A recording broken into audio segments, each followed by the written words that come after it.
Hi, welcome to the Book Corner with me, Mich. Let's discover new worlds together.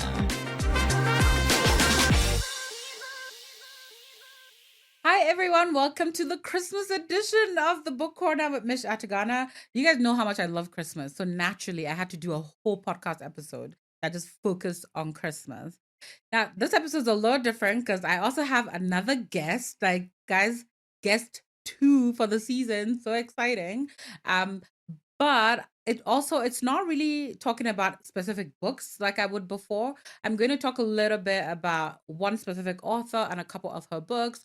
And then I'm just going to talk about like how I'm thinking about next year with my guest. But wait, before we even get into all of that, let me just introduce my guest. So guys, this is Shakti. I met Shakti earlier this year, right? She's from Pan Macmillan. Remember when I was moaning about how I didn't know any publishers to like send me books and stuff? Well, guess what? One found me and started sending me books.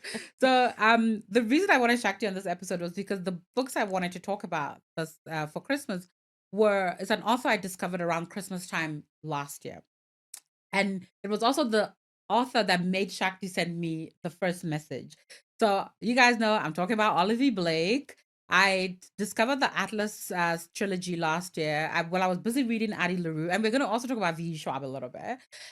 And I was just like, what are these books? Everybody's reading them. There's the third book coming out, blah, blah, blah. And then I started reading them and I just kind of fell in love. Actually, no, I read Alone in the Ether with you first, or Alone Together in the Ether. And then I read the Atlas series. And then I got a message one day in my Instagram DMs, and it was Shakti. She's like, hey, just wanted to see if you'd be interested in getting some books from us.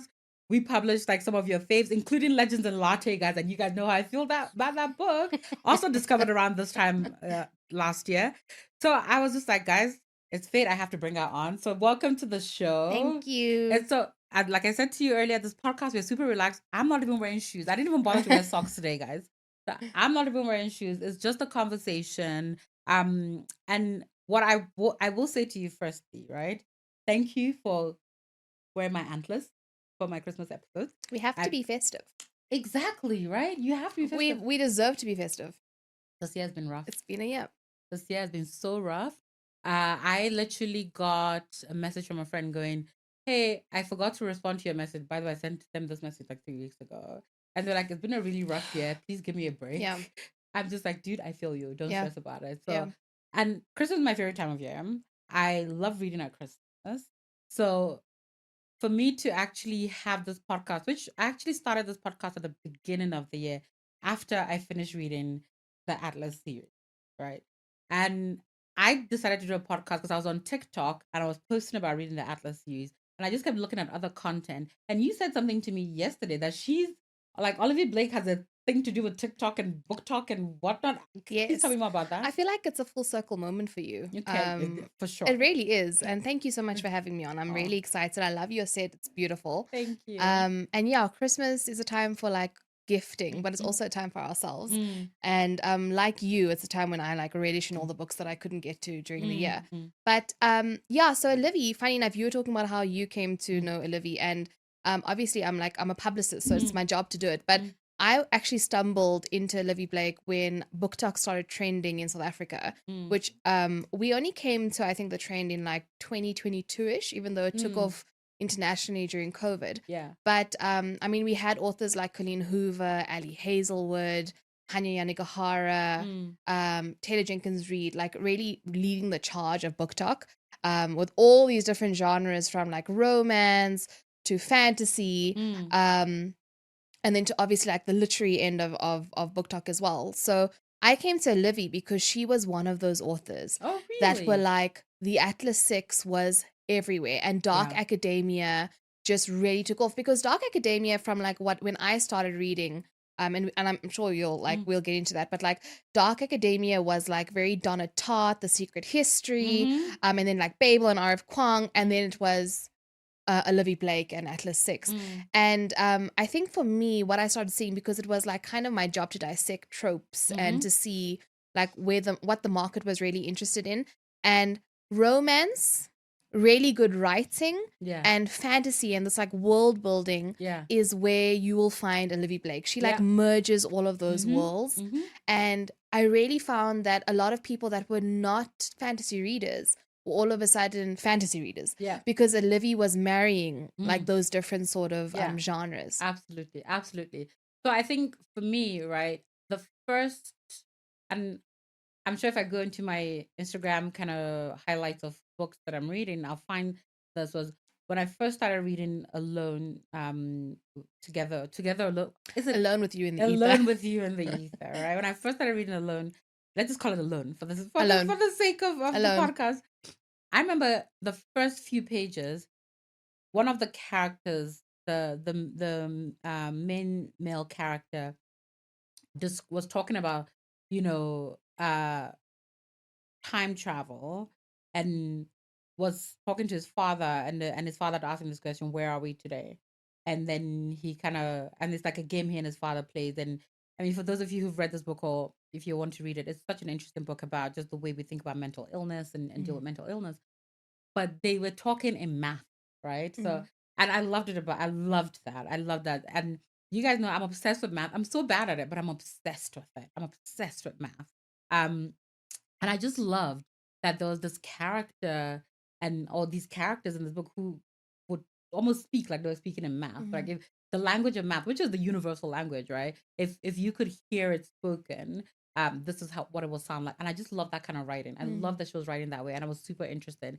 And as we were talking offline before we started recording, we were saying like that it's a polarizing book. It is. There's a sect that love that book. Yes. I think my producer Mohale, like I said to him, you should read this book, because I think he's one of those people that will love the book. I'm kind of in the camp where I felt like it lost its way halfway through, but I still followed through because I love the writing. What I would say, I love Olivie Blake's writing. The way she writes, I see if I ever met her and we had a conversation. And guys, I really want to meet Olivie Blake. If anyone can, yeah, Shakti, can we Hook make it it up. happen? Hook it up. Hook me up with Olivie Blake, because I think we'll have great conversations, right? But it's the way she writes. I also think is the way she would talk in life. Yes. I feel that's the way she talks, because it's very like methodical, very thoughtful, Intentional. and super intentional. Because when I write the way I think about things and the way I talk.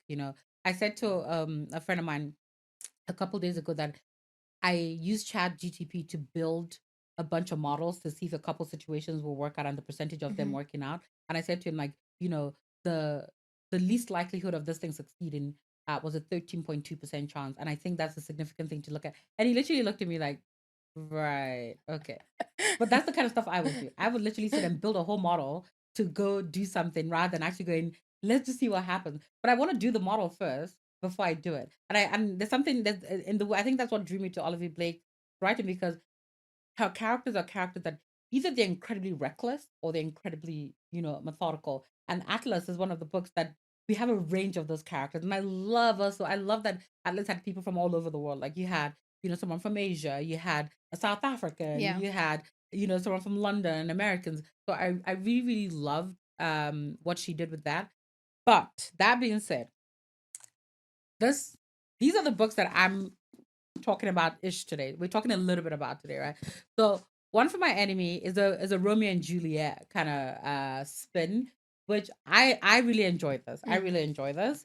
And then this is a series of short stories that Shakti sent me, which is called January's. And also, I just love the cover design. It's beautiful. so pretty. It reminds me of fairy tales, which I suppose is kind of the thing it's going for. It's like, this is fairy tale idea. I started reading some of the stories. They're quite cool. I really enjoy it. Some of it I feel like are things that she couldn't fit into books, by the way, like other stories. And they've like never been published before. Yeah, yeah. So that's So really I feel cool. like they're things that are probably ideas she was working to fit into a different one of her novels, and they just didn't quite fit. And then this is my favorite Olivie Blake book. So I think you sent me this in like Feb-ish this year. Is it Feb? Feb or March. It was very early on in the year. So I got this, and I read this after I think I came back from Europe, because I read this in August. I want to say I read it essentially. I read it like not terribly long ago, because I wanted to give it some time, but I couldn't put it down. So Masters of Death, in my opinion, is Olivie Blake's best work. I don't care what anyone says. Come and fight me. Come and fight me. But this is her best work. And what I like about it is this idea of faith, the way she challenges faith in it. there's no one religion that's represented. So you guys might give spoilers, so welcome to my life. But it's a book about death, or the son of death, and this kind of weird gambling game that the gods play. And what I liked about it was like, it wasn't just like, okay, one religious and their belief and their gods. It was like, there was like God and the devil. There was, one of the characters, one of the angels, she was like, when she was dying, and I think the archangels offered her to become an angel to redeem her life. She was like, I don't even believe in your belief system. It's like, yeah, but your gods are not going to treat you as nicely as we will. So it's like that idea that there's so many, everything we believe exists, and you, at the end, you can actually choose if you want to go face judgment by your faith or another faith. And so I just really love that. But I think one of the first times I met you, I said to you, are South Africans actually reading fiction? Because obviously you've sent me quite a few Olivie Blake books and other books as well. I got Carissa Broadbent from you. I got the Holly and the Wren the Holly Library. I got a bunch of books from you this year, and they're gonna keep coming. And I'm so happy. Guys, oh my you're gonna gosh, keep receiving them. I had dinner with friends last night, and I literally was saying to them, when I'm in my reading zone, it's hard to get a hold of me. I'm my happiest when I'm reading. So, and I've seen a few people also on Book Talk and Instagram who are also getting books from you guys, some of the fantasy titles as well. Do you find that South Africans are reading yes, fantasy titles a lot? Definitely. So just off the Book Talk train, I think romance was a huge genre. I mean, Emily Henry was like the reigning queen. I think every single person was reading an Emily Henry book at some point. It was possibly in our top 5 books of the year for last year. And this is what I'm saying, I think from an exclusive books point of view, because I transitioned into publicity at the end of last year. So before I was with exclusive books, which is a massive retail chain in South Africa, not the biggest bookstore chain. And I buy all my books there, but they don't invite me to any events. But yeah, whatever. Exclusive books, this is a shout out to you guys. So get on it, get with it, please. So when the whole Book Talk train was taking off in like 2022, yes, Connie Nuva was definitely there, and she didn't move. It Ends With Us did not move, and then came along and Starts With Us, and even now with the movie, that took off. But so romance was the leading theme across all Book Talk books, and then fantasy came in with Fourth Wing, Rebecca Yarros. So when Rebecca Yarros released Fourth Wing last year, it was huge. I think the entire world was consumed by this book. We were super that into was those like dragons. The dragons. We were and very into those dragons. It was. I actually saw a meme this morning on Twitter, and it had like the Rebecca Yarros book cover, and it had Toothless from How to Train Your Dragon. Oh, really? And I was like, this is cute, because it's both things that I love. And now we're getting like a live action of Toothless and of How to Train Your Dragon, and it's a lot happening, guys. But yeah, so Iron and then it was Iron Flame after, which was the second book in the series. But Fourth Wing was, I think, what really kind of set South Africa alight with the fantasy and then romantasy, which is where we are currently. And we engage a lot of influencers online, and they're so amazing. Like you can see, they're dedicated to the cause. Shakti called me an influencer. So no, you are. You literally are. I'm owning that. Yeah. But actually, Mich, one of the reasons why I reached out to you is because the South African literary landscape is very small compared to like the US and the UK, and we're always looking for like fresh ideas of how to integrate like the publicity of books like unconventionally. If you look at like traditional media, like for example newspapers or digital or broadcast, they've got like a set quota of what they need to meet for like a month of what their advertising looks like. Really? And so that's why your influencers are your literal word of mouth train. People are looking to those that we do not pay to give us their reviews. It's literally like a trade exchange. Like we're giving you a book, go for it, and tell us like truthfully, like did you love it, did you hate it? And that's what actually got Fourth Wing where it got to. So the reason why I actually reached out to you was because firstly, your grid is beautiful. Hello, travel. I mean, all you travel lovers out there, go to Mich's page and have a look at it. You will literally be transported. You don't even have to leave your home. Just travel with Mich. Travel with Mich on stories, through this podcast. You'll get everywhere. And I loved how you would always use stories as kind of like your storytelling platform and review books. And like, I'm a stories girl, as in like on Instagram, I don't really scroll like the grid. I scroll stories. And when I came across yours, I was like, this is how stories should be used. Because every single different like panel or like pane was you telling us a different book that you had like loved or reviewed. And I was like, this is a really fresh take, because not everything has to live on the grid. So that's actually why I reached out. I was like, this is very cool, because outside of what you do in general, you're a book lover. I do, and love a lot of books. people feel intimidated by like bookstagrammers and book talkers, or like where do you start? And that's actually something that I'm really interested in, is like, how do you start like this page dedicated to this hobby that you have that's so like in your life, you know? You know, it's so funny. Like, guys, this is also the first last episode. I think someone, no, not the last one. I've had people ask me questions on the podcast, but it's so interesting. It's like, because I remember when I started posting about the books I was reading. I think it was end of year, and I was on a flight to Jamaica. Yes, and I kind of had all these books I was going to read. I was at the airport, and I started reading A Darker Shade of Magic by V. Schwab. And because I just finished Addie LaRue, because guys, you guys know Addie LaRue has been one of my favorite like contemporary fantasy books that I've read in a long time. And I was telling a friend about it, and he was just like, "Can you just post it on your story, and I'll go read your thing later?" I was like, "Dude, seriously?" And he's like, "Yeah, because I'm gonna be late for where I'm going, and you need to get on your flight."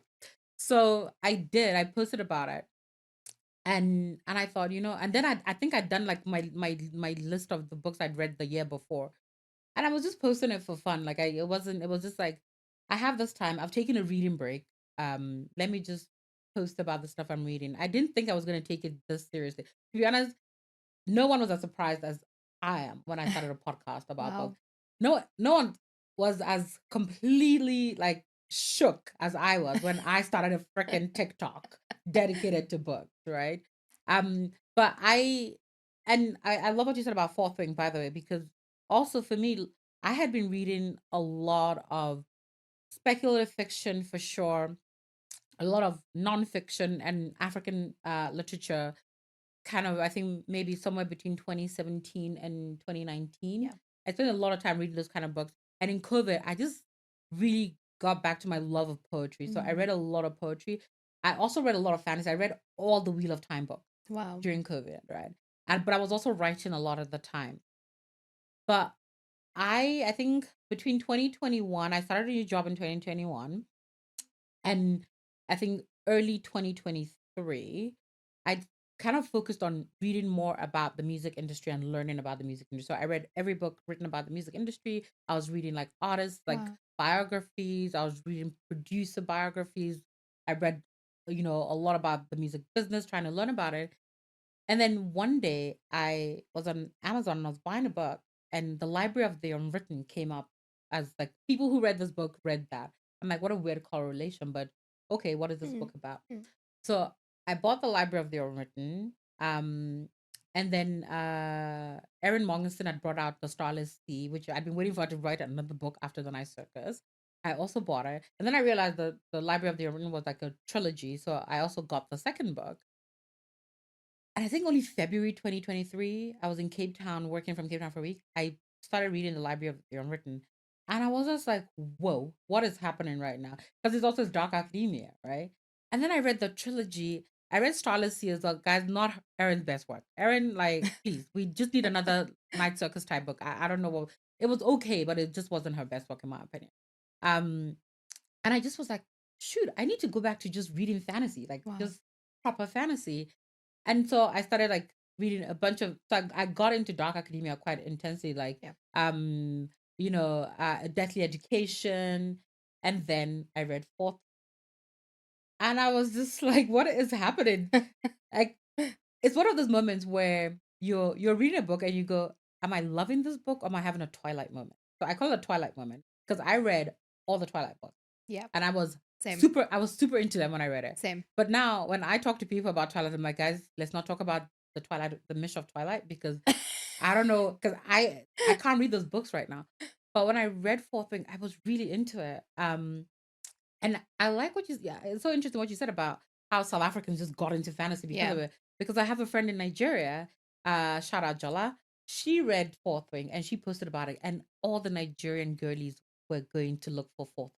They were literally like obsessed with Fourth Wing because she was like, Yeah. you know, this book is really great. Um, I didn't think Iron Flame was as strong as Fourth Wing, which is also something I want to chat about because there's so many series now in the world of fantasy. Yeah. And I feel Iron Flame was one of those books that came out way too quickly. Too soon. It came out way too quickly. And in the moment, because if you immediately finish reading Fourth Wing and you read Iron Flame, like as soon as you drop Fourth Wing, you use the same energy to read it and it feels great. It's only when you kind of put it down and you reflect, you go, actually not as strong. So I'm looking forward to Onyx Storm next year. And I hope that it's equally, I hope it kind of brings us back in the story. But it really could have also been a standalone novel, guys. Because do we need every book to be a series? Like, it's interesting that you asked that because, for example, one of our authors as well that's doing really, really well in the South African market is Carissa Broadbent. okay. And she's done like the Crowns of Nyasha series. Yes. Serpent in the Wings of Night. I love that book. And recently the fourth one in the series, I just went completely blank, but it's... Wait, is the fourth one out? I thought it was like... Yes, the Serpent in the Wings of Night. The second one, guys, I know, you know what? Let's not do this to ourselves. Starcust. Let's not do this to ourselves. Sorry, Starcust. And then Starcust. Yes, and then it was 6 Scorched Roses, and then now it's the Songbird and the Heart of Stone. Yes, wait, that's the fourth one. Is that? But isn't the Songbird the first of the second duology? Yeah, because I thought there was a novella in between them. They are. So there's 6 books in the series, and every second one is almost like a duology, or every third one. Because I feel Scorched Roses is a duology. I'm literally. Why has no one make Carissa Broadbent a Wikipedia page? Like, what is going on? Do I need to go do this myself? I feel I'm gonna have to go make a Wikipedia for her if I can't find it. Oh my gosh, there is no. She doesn't have a Wikipedia page. What? We need to get on that, actually. Okay, fine. Goodreads it is. Let's go to Goodreads and see what Goodreads says. Okay, so the one in the middle is a novella. Yes. And then it's her second. Yes. So you sent me the Songbird one, yes, which is also on my Christmas TBR. Yes. Did you enjoy Serpent and... Oh my goodness. Those books. So you know what I loved about it, right? Because it's a book about vampires. And I have a sketchy relationship with vampire stories. But I love that it's it's not the case of where it's like this random human who's desperate to be a vampire because she fell in love with a vampire, right? It's this person who was taken out of her home and she's only known vampires her whole life. So she can't be one of them because she doesn't want to be turned for sure. But she does want to be able to hold her own in this world of vampires. And then, spoiler alert, sorry guys, she found out she's actually half vampire. And it's such an interesting story. I really enjoyed it. I actually enjoyed it. I am curious to see, how the rest of the duologies play out because I do believe they all exist in the same universe. And some of the characters that we will see, like in the Songbird, I think that's a character we know from The Serpent and the Wings of Night. So I think I'm quite interested. I'm actually quite interested. But let's bring it quickly back to Olivie, right? Yes. So you said to me, South Africans are super into fantasy. Are South Africans reading Olivie's stuff? It's like, was Atlas a big deal? Interesting. Because I think Atlas 6, which again brings you back to that question about series. Yeah. Atlas 6 is, I think, outselling like the second and the third book, which is what you see, I think, across, all genres. I mean, the first Harry Potter, the first Diary of a Wimpy Kid, like the first of every series always sell better than the entire series combined. Yeah. I mean, even like Colleen Hoover's It Ends With Us. That will outsell It Starts With Us. I think, like you said, I mean, even off before we were recording that, everybody starts a series and then it's like, how do we continue? Yes, what is it? Is it Patrick? The In the Name of the Wind. Please finish the damn series so I can finish these books and sleep at night. I cannot sleep at night because I don't know what's gonna happen next. I please just finish the book so we can be okay, right? Yes. I think it's been like 5 years this man has been writing this book. Fans of Game of Thrones, I eventually had to make peace with Game of Thrones. I haven't made I've peace just yet. decided, you know what, we're never gonna get another book. It's fine. It's cool. We will. I also felt like his writing sometimes took forever to get to the point. So I'm just like, I can live with this. It's fine. I've made my peace. It's okay. I'll also be the first to buy it as soon as the next book comes out, but whatever. Okay, so I do think for me, Atlas is a good book. Atlas 6 is a good book. The Atlas Paradox is an even better book, in my opinion. Wow, okay. The Atlas Complex let its readers down.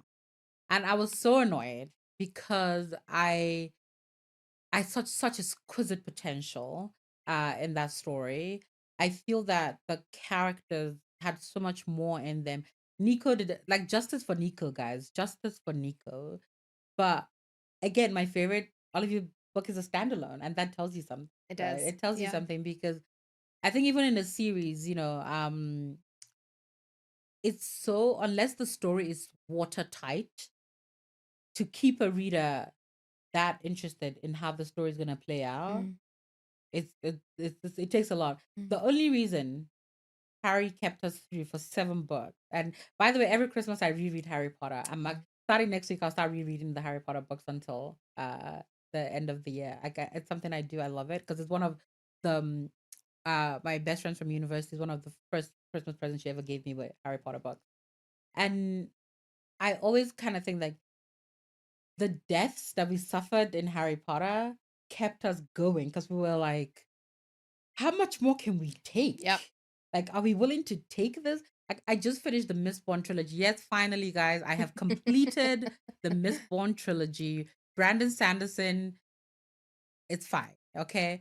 I'm also not committed to the Cosmere. Like, I was just like, Brandon, why do you hate us? Like, why do you hate us? Like, we just try to read some entertainment here, but the characters are dying. And you as the reader, you are getting so hurt.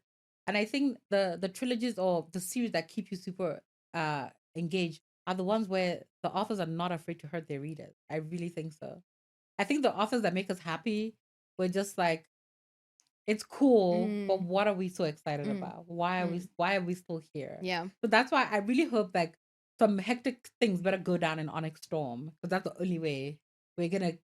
There's 4 more books. That's what we're having. It's 5 books, right? In the Imperium series. There's like 2 more books. But anyway, I'm cognizant of time because I don't want us to like get lost in all this stuff. So obviously, you and I've had a conversation, and you said to me, I think a couple months ago, you were like, by the way, there is a big V Schwab book coming next year. Yes. And when I discovered V Schwab, guys, so I think Olivie and V Schwab have the same kind of they live rent free in my mind, both of them as authors, because I discovered both of them at the same like similar times and whatnot. I remember the episode when I did Addie LaRue. I think I'd said to someone I'd bought the book in Joburg, but I actually remember I didn't, guys. Sorry, I thought I bought it at Exclusive Books, but I bought it at the airport in London on my way to Canada, where I discovered Legends of Latte and discovered Atlas 6. And the guy, when I was looking at it, was like, "Oh, people really like this book. You should buy it." I was like, "Okay, cool." So picked up the book, got on the plane, started reading the book. I was going to meet, one of my best friends in Toronto, and I started reading this book, and I was just like, "What is this book?" You know. So for me, and that's why I wanted to read Darker Shade of Magic. I've also gotten her Vicious books and all these other books of hers. But I'm looking forward to another standalone from her. Yeah. So is this a standalone or is it a series? It's a standalone. Okay, good. And I think we've all been waiting for it because she's been writing a series, she's been Yeah. writing her novellas, which haven't been doing as well. Okay. The Invisible Life of Addie LaRue, again, one of the biggest book talk books. It just Yeah. keeps on ticking on. And actually, one of my best friends, shout out Justine, is a huge V. Schwab fan. Yay. And when your best friends try and put you on a book, you've got to kind of, give them some clout and be like, okay, cool, what is it about? And so I actually haven't read Addie LaRue, and I will be reading Addie LaRue, man. because it's so good. everybody keeps going on. And I mean, the book is doing so well. Why wouldn't you read it? You've got to be like, okay, why is it doing so well? Yeah, it's so good. But I actually want to reach for my paper of notes, guys. Go I'm ahead, so sorry. Go ahead, I told you. It's because I wanted to read something that VE said when she released it. So if you go onto her Instagram page, you'll see this beautiful reel. It like captures the atmosphere and essence of what this book is going to be. It's a big June release for 2025. Oh, my birthday, guys. Literally, it's like coming right in time. Like Okay. right in time. It's such an exquisite cover. When you see it, you'll know why. Okay. But it's called Bury Our Bones in the Midnight Soil. Ooh. And the kind of like the blurb behind the book says it's 3 young women, their bodies planted in the same soil, their stories tangling like roots. One grows high, one grows deep, and one grows wild, and all of them grow teeth. And then what VE like said about the book when sort of like with the press release was, she said, I think this novel is a reckoning, both with myself and with my work. It's unapologetic, a tale of hunger and the many shapes it takes. Hunger for life, for freedom, for love, and for more. Ooh. So okay. Yeah, I think. Okay, when can I get a copy? I like, you know what? I don't even need to know more. We're all waiting. They did the big reveal at the Frankfurt Literary Festival this year. So yeah, that's definitely one of the biggest books, fantasy books that's coming next year. Okay, I love this. I love this a lot. Yeah. And it's a thick one. No, it sounds really exciting. Like, I also love, because I get her newsletter. So it's called The Visible Life of V.E. Schwab. So I get her newsletter, and I know she's been talking a lot about just a lot of the work she puts into the stories that she's telling. So I really look forward to reading it. I love thick books. Like, the thicker, the better. I never want, like, one of the things I love about fantasy is that I never wanted to end. I never want the world to go. And I will say, the V Schwab, she is incredible at world building. I'm so sad that South Africans are not reading a Darker Shade of Magic series. Those books are great, guys. Those books are, I mean, to be fair, I also read these books while I was in London, and they're based in London. So it's great. Like, my favorite thing to do is read a book in the place they're based, if I can. Like, it gives you a whole different kind of feel to it. I had one of my best friends, Elijah, on the podcast last season, and we're talking about these books, Rivers of London. And I was reading the last of the books in London, and I was literally walking. I was on a bus, sorry, and I was reading a chapter, and the bus passed the street that they were talking about in the chapter. I'm like, this is incredible, so absolutely love that. Okay, so we've got V Schwab coming out next year. We've got an Olivie as well coming out next year. Can we talk a little bit about Olivie's book that's coming out next year? Yeah, so Olivie's next standalone that's coming in March next year is called Gifted and Talented. And all I'm going to say is that it's Succession meets magic. Guys, what more do you want, guys? Guys, I'm locked in. I'm personally locked in. It's so interesting because when you say Succession meets magic, right? So One for My Enemy is, like I said, it's a Romeo and Juliet kind of twist, but it's literally these two families who have these insane magical businesses. One of them is thriving. I mean, it's low key, they're selling drugs low key to the people, and the other one is like ticking on. But you've got these two kind of heirs to the family throne, if you will, who are super powerful and trying to do the right thing, but also trying to please their parents. So when you say Succession meets magic, I'm like, okay, I see a trend. All right, I'm excited for that one. Yeah. I would love, you know what? Okay, I'm gonna do a pitch, guys. For the first time on my podcast, I'm gonna do a pitch.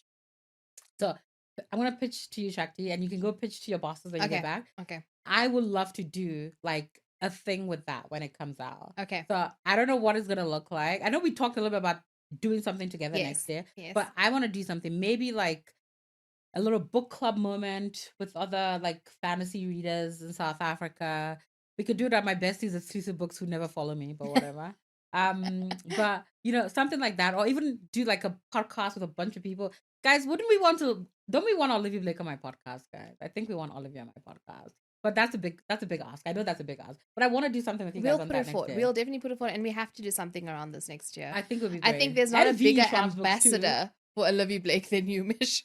Seriously. And a V Schwab, definitely. Literally, like, I feel like I'm literally out here like fighting for my life for Olivie Blake's stories, guys. I really ride or die, Olivie Blake. But I think my thing is just that I love that her main characters are so flawed, but they're flawed in ways that it's not like adorable flawed. It's like they're flawed in ways where you can see yourself in them, and you can kind of be pissed at them while still enjoying the book. I love when I can be pissed at a character but still enjoying the book. I hate when I'm annoyed at a character and I'm like, oh, I'm just gonna put down this book because I don't like this character. I like when I'm annoyed at the character. That means they're doing something right. If I'm annoyed at them while I'm still enjoying the story, and I think she does that really well. I know, guys. I'm a huge fan of Olivie. It's all good. Okay, so we've got Talented and Gifted from Olivie, Gifted and Talented, coming from Olivie Blake. We've got Barry Uppers, The Midnight Soul, coming from V. Schwab. What other exciting fantasy titles are There's coming? more on the horizon. There's definitely another Cassandra Clare. I'm not sure if you're a Cassandra Clare fan. The Sword Catcher. Oh my gosh, guys! So I By the way, when you sent me the Stolen Air book, yes, right? I think that's the first books that you sent me. I remember when I was reading it, I was like, "What? There's something here sounds super familiar." And it was about the s- uh the Sealy court and the unsealy court, and I was like, "Why have I read like this in a similar way before?" And I was like, "Mortal Instrument." There is and those books literally exist. So what's her name? The author of the Stolen Air series. What's her name again? Holly Black. Holly Black. Yes, Holly Black. Holly Black's stories exist in the same universe as Cassandra Clay's Mortal Instrument Insane. books. I loved that. Insane. I was just like, what? And I love her books.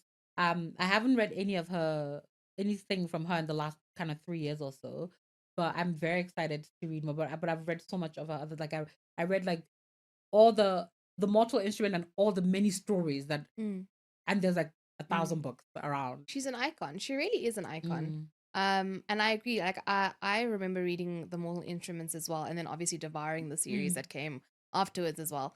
But so we've got the Ragpick King that's coming from Cassandra Clare, which is the sequel to Swordcatcher. Okay, I haven't read Swordcatcher yet. You did I send you that? I'm sure I did. No, I don't. I don't have that in my house. How could I not send you a Swordcatcher? Please send okay, me well, we'll Swordcatcher. send you both. How's that? Please We'll do, send you both. please do. So you can devour the first book and then devour the second book. Yes, I will. And then we've got, which I think I was so excited to send you. I remember sending you 5 Broken Blades. Yeah. Guys, I need to. So I'm waiting for the series to be finished so I can talk about it on the podcast. But 5 Broken Blades, guys, trust me, you want to watch that episode when I finally get to it. But it's so good. It's so good. So the second one is coming as well, and that's coming in the first half of the year. So and again, I remember telling Mich when I first was like, Mich, there's another one coming. There's this another like big sort of like bubbling under book called 5 Broken Blades by Mike Horland, and the same people that kind of found the manuscript for Fourth Wing found the manuscript for 5 Broken Blades. Okay, who are these people? Can they be my friends and they can just literally give me manuscripts to read? I will read manuscripts for free, guys. It sent like we all had like chickens, like goosebumps afterwards because it was like, this is huge. And it's done relatively well. I mean, people have really enjoyed it. So the second one is coming next year, and we're eager to see where that goes. Any cozy fantasies coming?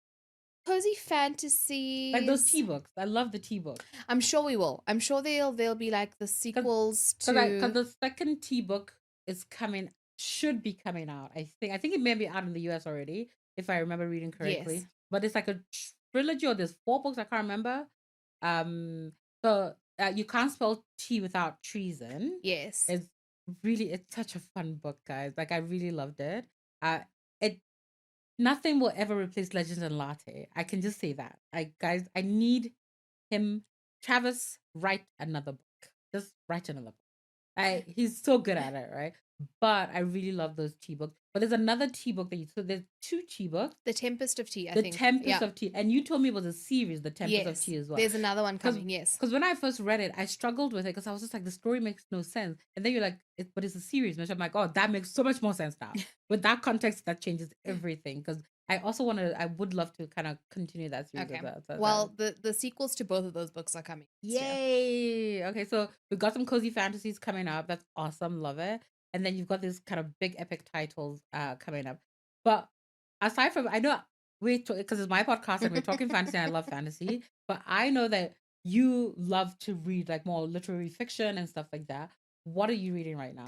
So what I've been holding on to until December, when our mind is clear and we can just embrace no stress, Yeah, Mish, yeah, no yeah. stress, is the new Sally Rooney Intermezzo. Which Okay. again, I think there'll definitely be some sort of like course run on the publicity of that book. Mm-hmm. I was in absolute awe of how Faber did like the entire rollout of that campaign. It was insane. Um, Jonathan Ball, you guys are awesome for having Faber on your list.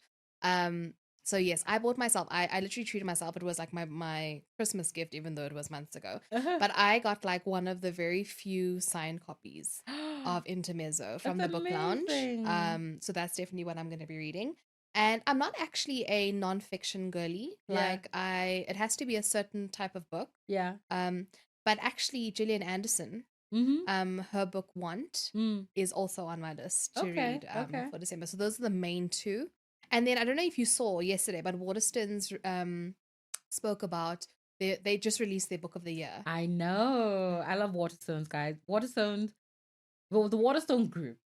Let's put it out because my favorite bookstore in the entire world is whatchamacallit in London. Oh shit. Now it's gone off my mind. Guys, this is embarrassing. This is so embarrassing. Oh, it'll come to me. But it's part of the Waterstone group, essentially. But what I love about Waterstone is like they have this incredible edition that like they Yes. release with like authors and publishers tie-in. And I always make sure I go into a Waterstone whenever I'm in London. And their book of the year, remind us what book is it? It's Butter. Butter, yes. And I remember, firstly, I fell in love. I'm sure we're the same. We fall in love with the book jacket before anything else. I'm Yes. sorry we judge a book by its cover. Guys, I'm it's so okay sorry, it's okay to judge a guys. book by its cover. And while she's telling us, I'm gonna remember my actual favorite bookstore name because this is embarrassing, and I don't want to leave this podcast without telling you guys because I take so many photos while I'm there all the time. But it's so interesting that like because I think that translated fiction is really on the rise. Like Japanese fiction, yes, Korean fiction, it's definitely on the rise. I'm a huge fan. I mean, the Nobel Foils Prize for literature. Oh, Foils. Sorry, guys, Foils bookstore, which is part of the Waterstone group. Yeah. I mean, the Nobel Prize for Literature this year was for Han Kang as well, who is a Korean author. Yeah. So it's definitely on the rise. And to see that a translated Japanese book as won Waterstone's Book of the Year is really I'm going to read lovely. Butter. Please do. I'm also going to read it. I'm excited. Butter, so I know, I always said I am reading almost exclusively fantasy, science fiction, magical realism books this year. But I do leave room for a really good book that is not in that genre. So like I read, The Psychology of Money, but that was to prove a point. But I also want to read Trent Sally Rooney's book. Intermezzo. I do want to read that because I've read everything she's ever written. And are you a fan, Mish? I enjoy her work. Okay. Fan is a strong word. Fan is a strong word, but I do enjoy her work. Okay. I do enjoy her writing. Like, because I'm a fan of very few authors, in all honesty, but I enjoy like reading people's work. So Arif Khan, Babel, however you say it, is on my list to read because after Poppy Wars, I needed to take a break because Poppy Wars was intense. In fact, I was gonna do Poppy Wars on the podcast for the season, but I was just like, I don't know if I have it in me to actually talk about that book. It was very, very intense, but I am gonna read that. And one of the things that I've been trying to also do, and which is why I love Five Broken Blades, is I also want to make sure I'm not just reading American authors. I'm trying to diversify a lot of the authors I read, and the Daughter of the Moon Goddess, the duology, I love that. Obviously, I'm trying to like Sarah El Arifi. I finished the Final Strife series, so I'm also like reading a lot more like authors of color, of like minorities and stuff like that, which is super exciting to just like also see fantasy from a different point of view, where it's not just like a Western fantasy, so it's not just a story about dragons of the West or witches in London. It's a story about like Chinese mythology, story about Middle Eastern mythology and things like that. I would love to get my hands on some South American type mythology stuff as well. I feel like I've read a couple, but not is coming to mind right now. But I would love to get more of that kind of stuff. So, all right, so you're gonna read Butter and you're gonna read Intermezzo. and you're gonna read Gillian Anderson's Want. Yes. Want for Christmas. I'm gonna do my regular Harry Potter read for sure. Because I just love to read it. It makes me feel cozy. It makes me feel Christmassy. I don't know why. And then I'm gonna read Babel, and I've got so many. You guys know when I start read, I read like 5 books in a week sometimes. But I've got so many books on my TBR for December holidays. I'm definitely gonna take another book vacation this year. TBD location for my book vacation, but I will be sharing that with you guys. What do you do for the holidays? We eat, Mish. We eat As for the one should. holidays. As Our one should. family is like, we're not very big on like the gift sort of Mhm. thing. I mean, it's there, but it's not like the thing.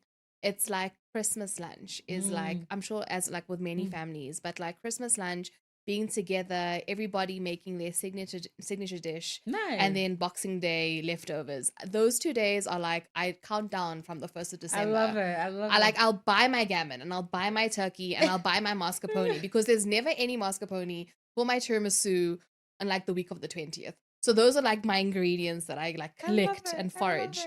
And then yeah, definitely. Okay. Well, I did bring you a little gift. It's not a book, interestingly enough, but I feel like you can get all the books you want. So this is a little Christmas gift from me. Thank you so much, Mish. Well, I also brought you something. Yay! So is it a book? It is a book. It is a book, and I must say, it's called Darkly. Okay. And we're anticipating it next year in Ooh, February. okay. And why I brought it from Mish is because we got literally a handful of special editions. Guys, it's a hardback. You guys never see hardbacks in South Africa. And they're gonna go quite big with this in the UK. You so, don't yeah. own the game; it owns you. Ooh, I also love this cover; so pretty. It's not out yet, guys. So this is really like an advanced special edition. Okay. Yeah. Okay. All right. I'm gonna because I'm judging the book by its cover. Is it dark academia? Kind of. Okay, Yeah. Kind of. I love it. Well, okay. So Shakti and I are not the only ones getting gifts today, right? So I decided that for my Christmas episode, I'm also going to give a gift to one lucky reader. And that gift is Olivie Blake Masters of Death. Should we do Masters of Death and January's or just Masters of Death? What do you Let's add in January. Let's add in January. Yes. Okay, so Masters of Death and January because it's my favorite Olivie Blake book. And it's a standalone. I don't want to put you through a series just in case you don't like it. But it's my favorite Olivie Blake book. And then January. So I'm gonna be posting on my socials when this episode drops for these 2 books to one listener of the podcast. And the way to enter it is gonna be what book is Shakti going to read for Christmas. So if you listen to the episode, you know exactly what book she's gonna read during the holidays. And whoever gets it right first is going to get these 2 lovely books delivered to them. So yay!